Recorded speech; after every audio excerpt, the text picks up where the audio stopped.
porque nós estamos aqui numa iluminação providenciada, né? Então, abra no Evangelho segundo João. Nós vamos ler o capítulo 9, do primeiro verso até o verso de número 28. O Evangelho de João, capítulo 9, do verso 1, e nós vamos até o verso de número 28.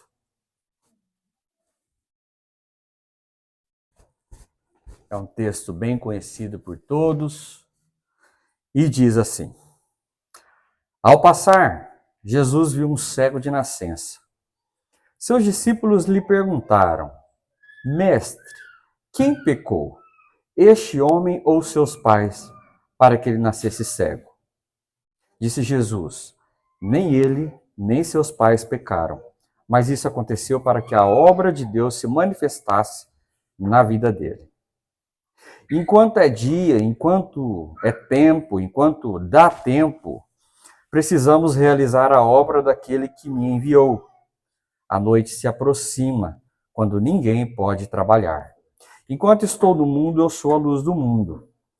Tendo dito isso, cuspiu no chão, misturou terra com saliva e aplicou aos olhos do homem. Então lhe disse: Vá lavar-se no tanque de Siloé, que significa enviado. O homem foi, lavou-se e voltou vendo. Seus vizinhos e os que anteriormente o tinham visto mendigando perguntaram: Não é este o mesmo homem que costumava ficar sentado mendigando? Alguns afirmavam que era ele, outros diziam: Não, apenas se parece com ele. Mas ele próprio insistia: Sou eu mesmo. Então, como foram abertos seus olhos? Interrogaram eles, e ele respondeu: Um homem chamado Jesus misturou terra com saliva, colocou nos meus olhos e me disse que fosse lavar-me em Siloé. Fui, lavei-me e agora vejo. Eles lhe perguntaram: Onde está esse homem? Não sei, disse ele. Levaram aos fariseus o homem que fora cego. Era sábado, o dia em que Jesus havia misturado terra com saliva e aberto os olhos daquele homem. Então os fariseus também lhe perguntaram como ele recuperava a vista. O homem respondeu: Ele colocou uma mistura de terra e saliva em meus olhos e me lavei e agora vejo. Alguns dos fariseus disseram: Esse homem não é de Deus, pois não guarda o sábado. Mas outros perguntavam: Como pode um pecador fazer tais sinais milagrosos? E houve divisão entre eles. Tornaram, pois, a perguntar ao cego: Que diz você a respeito dele?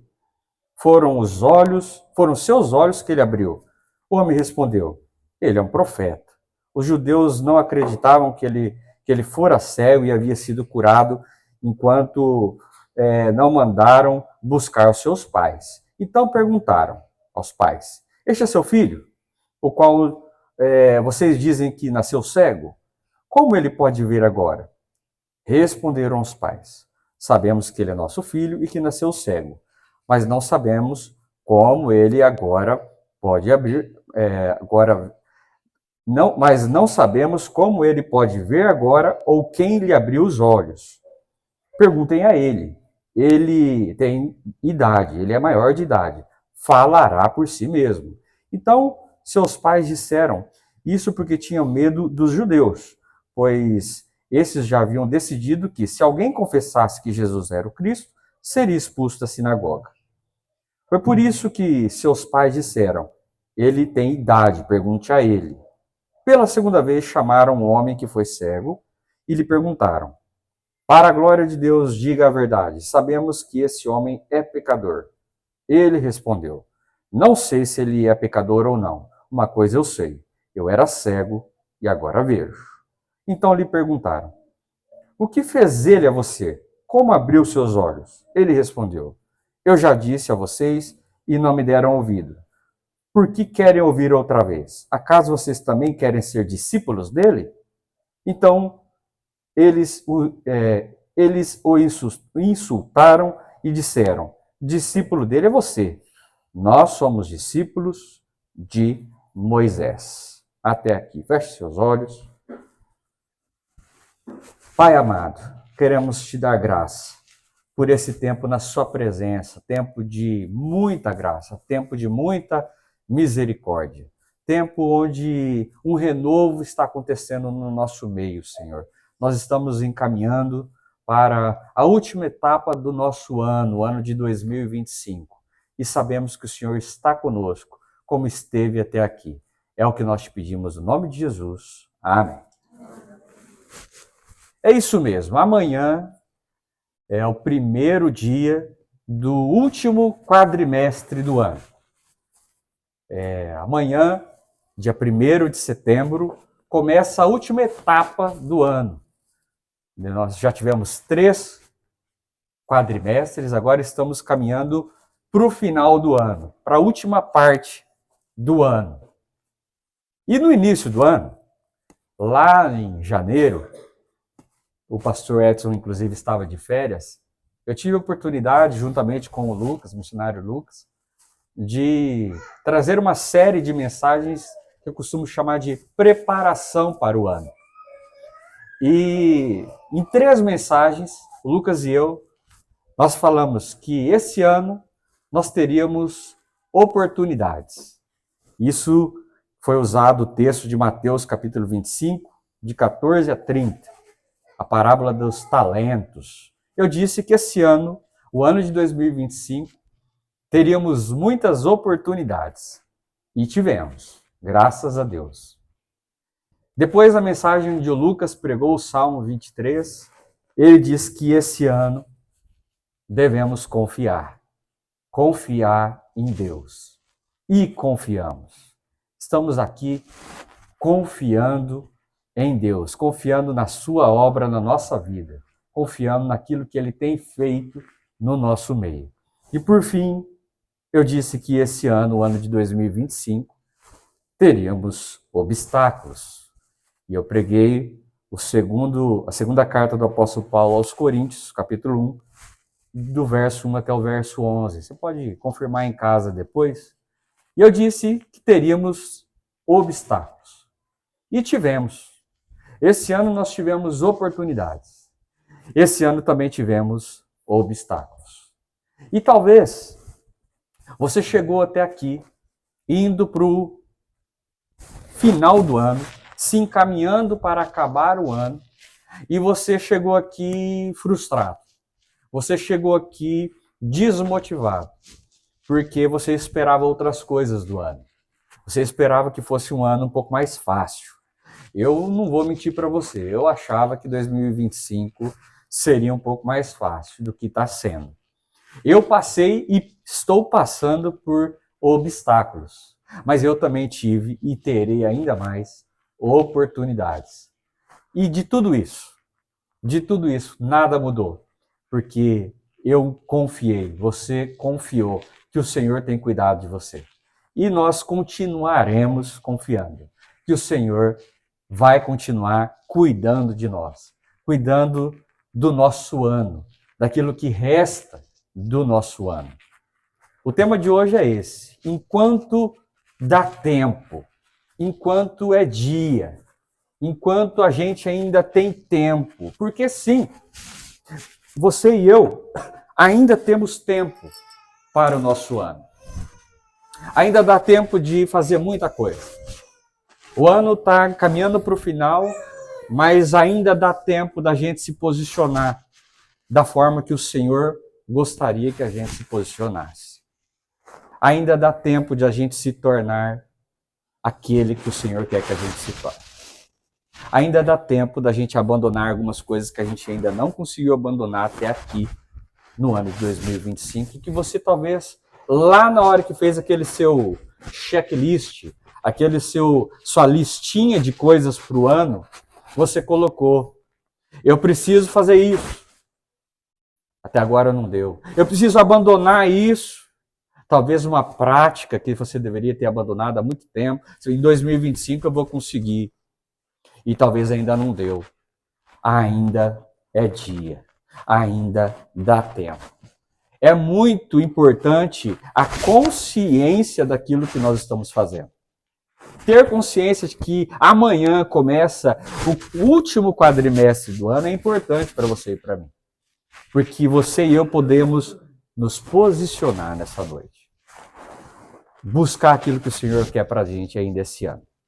No texto que nós lemos, é um texto que você conhece muito bem. O Senhor Jesus e seus discípulos estavam passando por um lugar e viu um cego de nascença. Os discípulos perguntaram para o Senhor: Senhor, quem pecou? Quem pecou? Quem pecou? Foi ele que pecou? Foi os pais que pecaram? Então esse é o primeiro grupo de pessoas que eu quero que você pense aqui, que você lembre durante a mensagem. O grupo de discípulos que perguntou para Jesus, olhou um pecador e disse: quem pecou? Foi ele? Ou foi os pais dele? O Senhor Jesus vai dizer: não foi ele e nem foi os pais dele. Tudo o que está acontecendo aqui é para que se manifestasse a glória de Deus. Não demorou muito, esse homem cruzou com um segundo grupo, um grupo de vizinhos, e que olhava para essa pessoa e dizia: viu, não era ele que até agora há pouco estava mendigando? Então alguns diziam: não, é ele mesmo. Outros respondiam: não, só parece com ele, mas não é. Vocês estão equivocados. Afinal de contas, ele era cego. Como que agora ele não é mais cego? E tem um terceiro grupo de pessoas, que são os fariseus. Que esse homem que era cego foi curado pelo Senhor Jesus. O Senhor Jesus fez um barrinho, cuspiu ali na terra, fez um barrinho, colocou em seus olhos. Há uma música que diz que esse era o barro que ainda faltava, né? O barro fazendo menção lá no Éden, quando o Senhor montou o homem com o barro, com o pó da terra. Existe uma música que diz que esse era o barro que ainda faltava. E o Senhor colocou então nos seus olhos o barro que ainda faltava, fazendo com que ele então enxergasse. Então, depois disso, ele foi levado para os fariseus. Porque os fariseus, então, ali o sabatinariam. Perguntariam de todas as formas possíveis para esse rapaz: como é que agora você enxerga? Eu enxergo. Uma pessoa chamada Jesus de Nazaré, ele cuspiu no chão, fez um barrinho, colocou no meu olho, pediu para eu me lavar no tanque de Siloé, que significa enviado, e eu saí desse tanque enxergando. E esse era um problema para os fariseus, porque havia um entendimento na época de que um cego de nascença não poderia de forma alguma ser curado, exceto pelo Messias. Então, o problema foi gigantesco. Então, o primeiro grupo de pessoas era discípulo de Jesus, que olhou para ele e não viu ele, viu o pecado dele. O segundo grupo de pessoas eram vizinhos dele, que olhou para ele e falava: não deve ser, porque a história dele não é essa.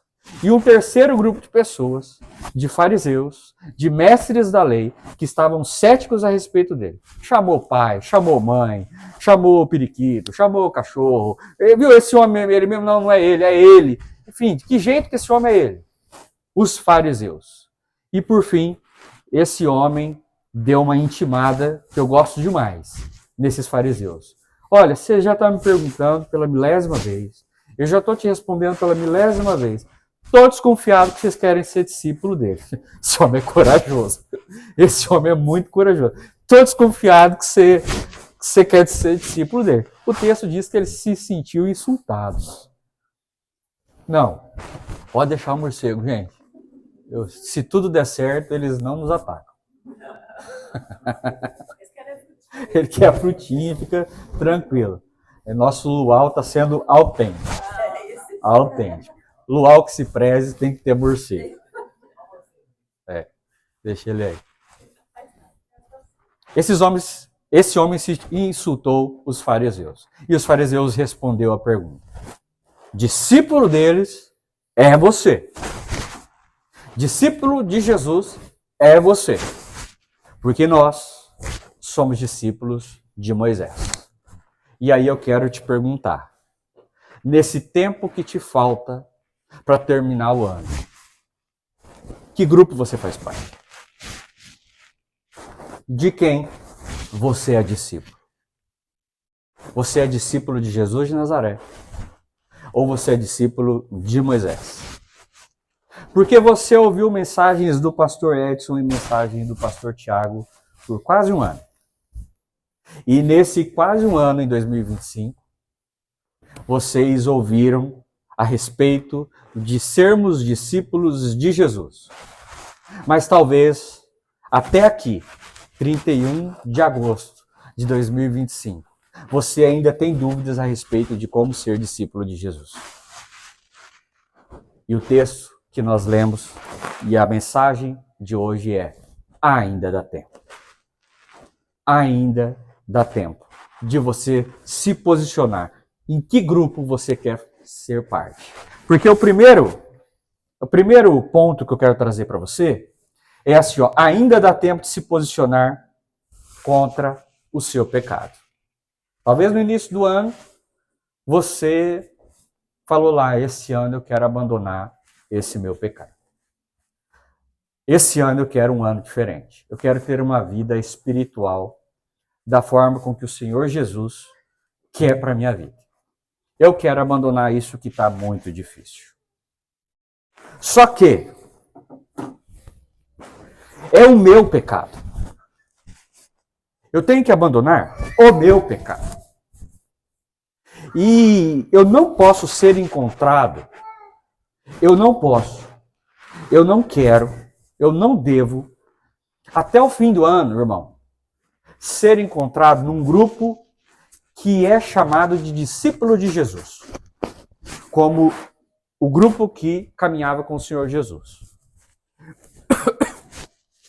Mas que ao olhar para o pecador, pergunte a Jesus, quem pecou a respeito dele? Foi ele que pecou? Ou foi os pais dele que pecaram? Curioso que ninguém pergunta, Senhor Jesus, quem pecou? Foi eu ou foi meu pai? As pessoas perguntam, quem pecou? Foi ele ou o pai dele? Ninguém pergunta a seu próprio respeito. Pergunta a respeito do outro. E existe um grande problema em ser um quase discípulo de Jesus. Um quase discípulo de Jesus. Ontem estava num culto de integração jovem, foi lá na IPI Liberdade, e um irmão que estava pregando, o missionário Sabiá, ele falou assim, 99% de obediência não é obediência. Esse 1% de desobediência muda tudo. E é verdade. 99% de ser discípulo de Jesus não é ser discípulo de Jesus. Porque esse povo estava andando com Jesus, vendo os milagres de Jesus, só que na hora de olhar para a pessoa, enxergava pecado. Até aqui, durante o janeiro de 2025, até aqui, 31 de agosto de 2025, vocês ouviram o pastor Edson e eu falando. O evangelho é o outro. O evangelho é o cuidado. É o cuidado com o outro. É o amor ao outro. É o receber o outro. É acolher o outro. É abraçar o outro. O pecado que eu tenho que desmanchar, que eu tenho que sumir, que eu tenho que extinguir da minha vida, é o meu pecado. Não é o pecado do outro. E tem uma porção de irmãos que se chama discípulo de Jesus de Nazaré, mas não consegue vencer a barreira do pecado do outro. Tem gente que eu conheço que teve a pachorra de falar assim, eu não teria amigo homossexual. Eu não teria amigo homossexual. Porque o pecado do outro já é uma barreira que ele não consegue dar outro passo. Como assim eu não teria um amigo de qualquer tipo de pecado? De qualquer tipo de pecado. Como assim eu não teria um amigo homossexual? Como assim eu não teria um amigo fofoqueiro? Como assim eu não teria um amigo ladrão? Como assim eu não teria um amigo pecador? E note, aqui eu não estou querendo colocar o homossexual no mesmo nível de um ladrão, tá? Não é isso que eu estou fazendo aqui. Eu estou te provocando que o pecado do outro não é e não deveria ser para um discípulo de Jesus de Nazaré um limitador de andar junto. Eu olho para o pecado do outro e eu já paro. Às vezes eu não sei nem o nome do outro. Eu olho para o pecado do meu irmão e eu não me aproximo dele porque ele tem o pecado. Quando você deveria olhar para o teu pecado e saber o quão miserável você é. O quão miserável eu sou. Eu não posso ser o meu amigo enquanto eu sou esse pecador que eu sou. Eu não posso me encobertar enquanto eu for esse pecador que eu sou. O único amigo que você não pode ter, sendo pecador, é você mesmo, irmão. Você não pode ter amizade consigo mesmo diante do seu pecado. Você precisa ser o inimigo do seu pecado, mas só do seu pecado. Só do seu pecado. O pecado do outro é da conta do outro e da conta de Deus. E aqueles discípulos olharam para o outro, olharam uma pessoa e não viram uma pessoa. Não viram um ser humano. Não viram um filho de Deus. Um filho de Abraão. Eles não viram essa pessoa. Eles olharam uma pessoa e falaram: quem pecou? Porque alguém pode ter pecado, não é possível. Aí a situação dele. Pseudo-discípulo de Jesus. Nunca vai ser discípulo de Jesus. Irmão, ainda dá tempo de você ouvir o que o pastor Edson, o pastor Tiago tem falado há um ano quase. Que nós precisamos nos posicionar contra o nosso próprio pecado, mas não contra o pecado do nosso irmão. Ainda dá tempo da gente concluir esse ano sendo chamado discípulo de Jesus de Nazaré. Discípulo de Jesus de Nazaré. Gente da misericórdia, gente do acolhimento, gente do amor, mas sobretudo, gente que luta contra o seu próprio pecado, para que quando chegar o dia do Senhor, a gente se encontrar da maneira que Ele quer que a gente se encontre. Amém? Eu estava com medo se ia sair esse amém.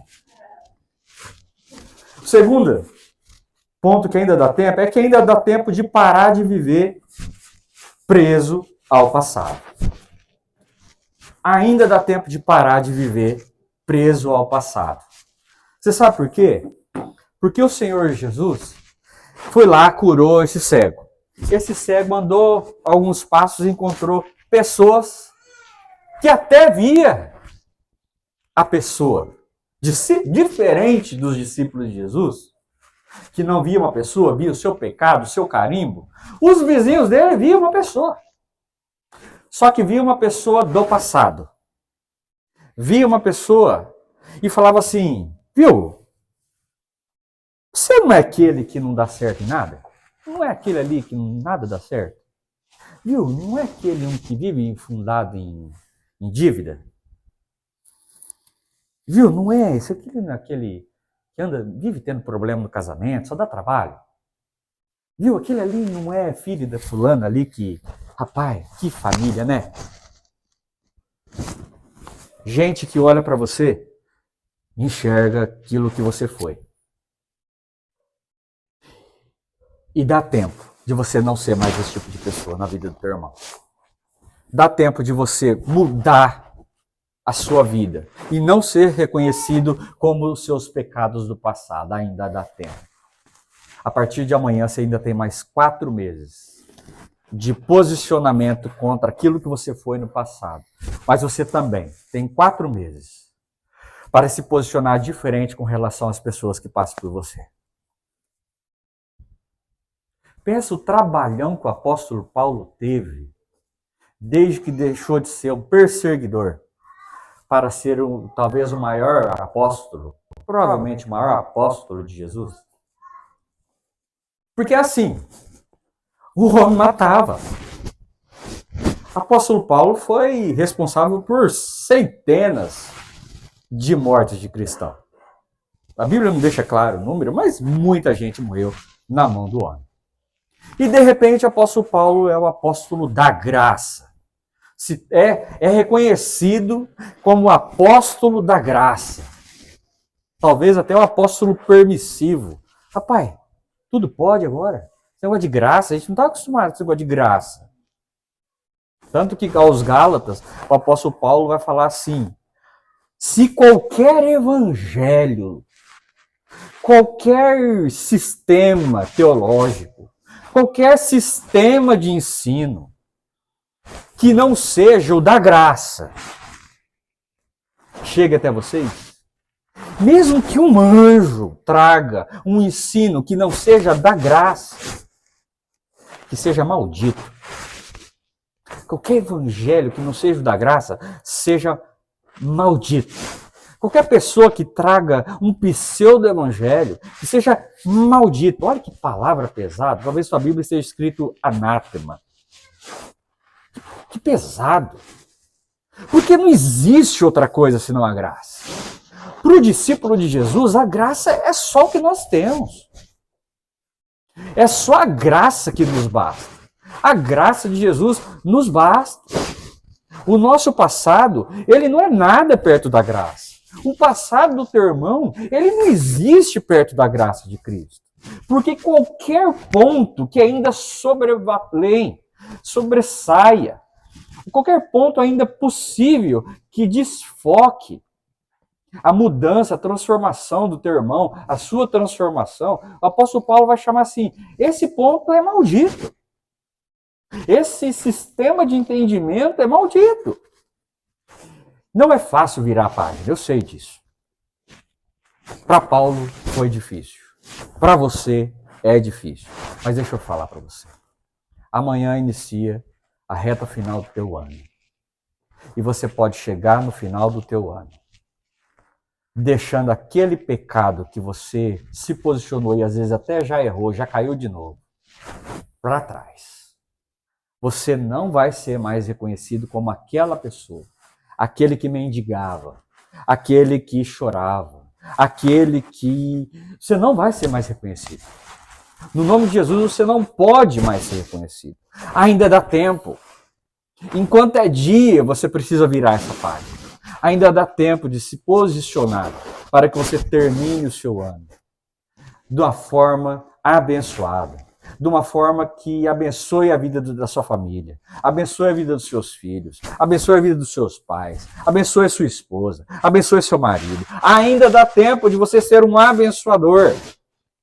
Ah, mas a minha esposa já nem acredita mais em mim, de tantas vezes que eu pequei, que eu errei. Ainda dá tempo de você deixar para trás e ser reconhecido como uma nova pessoa, uma nova criatura. Gente cuja a graça de Jesus alcançou. Amém? E para terminar, ainda dá tempo de enxergar a graça e viver por ela, deixando a lei, abandonando a lei. No texto, os fariseus se irritavam com o milagre e eles faziam isso porque, para eles, tudo é cobrança, tudo é lei. Irmão, se até aqui você decidiu ser uma pessoa legalista, se até aqui, de janeiro até agora, até agosto, você decidiu andar pela lei, absolutamente nada te satisfaz. Esse homem chegou para os fariseus. Estava muito claro, aquele homem não enxergava. Foi provado pelos pais, aquele homem não enxergava, ele era cego de nascença. Pois eles tiveram a coragem de falar: imagina, um homem que cura no sábado vai ser de Deus? Porque Jesus curou esse rapaz num sábado. E no sábado, o sábado é sagrado para o judeu, não se faz nada no sábado. Nem mesmo salvar, nem mesmo curar. Não faz nada. Então, um homem que cura no sábado não deve ser da parte de Deus. Não é da parte de Deus, não é que não deve ser. Segundo os fariseus. Os fariseus dizendo: esse homem não é quem ele diz que é. Então, nada satisfaz um legalista. Você, irmão, se você olhar para a lei, se você se considerar discípulo de Moisés, irmão, as pessoas vão te irritar. Você vai olhar para uma pessoa e só vai reconhecer o pecado dela. O seu ministério, irmão, vai ficar pesado demais. Você sabe por quê? Porque logo, logo você vai falar, ai, mas eu faço e o outro não. O seu ministério, irmão, vai ser um peso absurdo para você. Você não vai dar conta do seu ministério. Você não vai dar conta de pessoas. As pessoas vão te irritar. As pessoas vão ser suas inimigas. Porque nada vai satisfazer um legalista. Nada vai satisfazer um moralista. Nada vai satisfazer você se você for um discípulo de Moisés. Tem gente... Eu conheço crente, irmão, que posta lá todas as suas devocionais todo dia. E eu nunca vi um texto do Novo Testamento. Eu vejo tudo texto onde fala assim, o Senhor dos Exércitos. Ah, porque o Senhor dos Exércitos. Porque o Senhor que derrubou o inimigo, ele vai ajudar a derrubar o meu inimigo. Discípulo de Moisés, gente que gosta da guerra. Gente que gosta da batalha. Gente que se identifica com a guerra. Gente que se identifica com a destruição do outro. Não importa se o outro está sofrendo. Não importa se tem criança passando fome. Eu me identifico com a guerra. Sabe por quê? Porque o meu Deus é o Senhor dos Exércitos.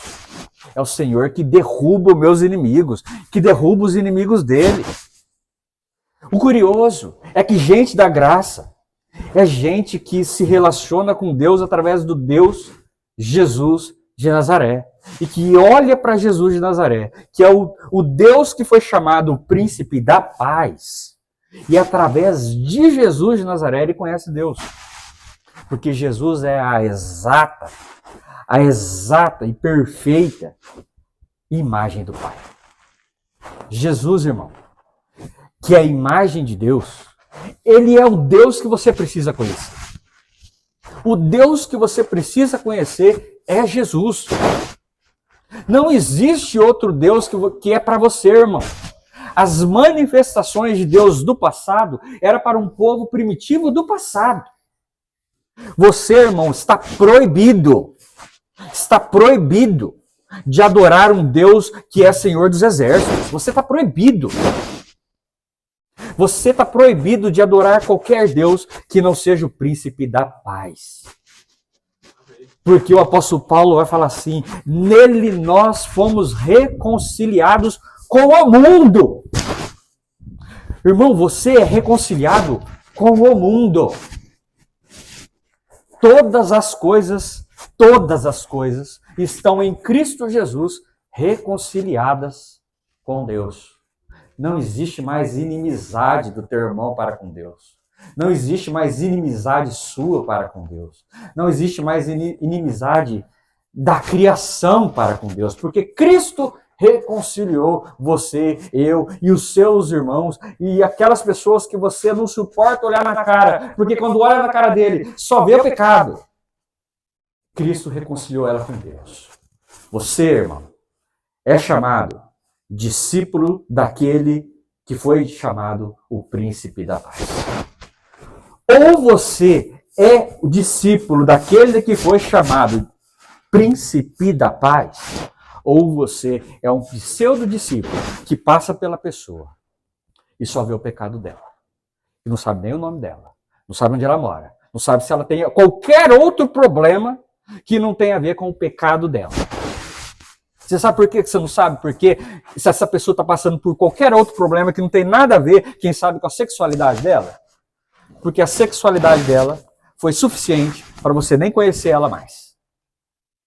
Para você nem considerar essa pessoa filha de Deus. Então, se ela está passando por problema que não tem nada a ver com a questão da sexualidade dela, você nunca vai saber. Porque foi suficiente para você não enxergar uma pessoa. Você só enxergou o pecado. Ou você é discípulo de Jesus de Nazaré, o príncipe da paz, ou você é um pseudo-discípulo de Jesus, que não tem absolutamente nada de diferente de discípulo de qualquer outro Deus da história.